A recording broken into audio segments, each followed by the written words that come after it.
ना आलं लसूण, ना कोथिंबीर, ना मिरची, ना जिरे मोहरी, ना कसलं वाटण, तरी चमचमीत होणारी वरण्या वांग्याची भाजी फक्त आपल्या खवयांसाठी.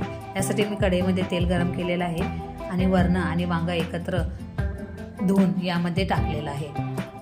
हे छान फ्राय करून घ्यायचं आहे आणि त्यानंतर आपल्याला यामध्ये मीठ टाकायचं आहे. तुम्ही बघू शकता याचा कलर चेंज झालेला आहे. आता आपल्याला यामध्ये आपलं कोल्हापुरी लाल तिखट टाकायचं आहे. कोल्हापुरी कांदा लसूण मसाला वापरू शकता किंवा लाल तिखट आणि गरम मसालाही वापरू शकता. हे सर्व छान मिक्स झाल्यानंतर आपल्याला यामध्ये उकळलेलं पाणी टाकायचं आहे आणि 10 ते 15 मिनिटं ही शिजायला ठेवायचं आहे.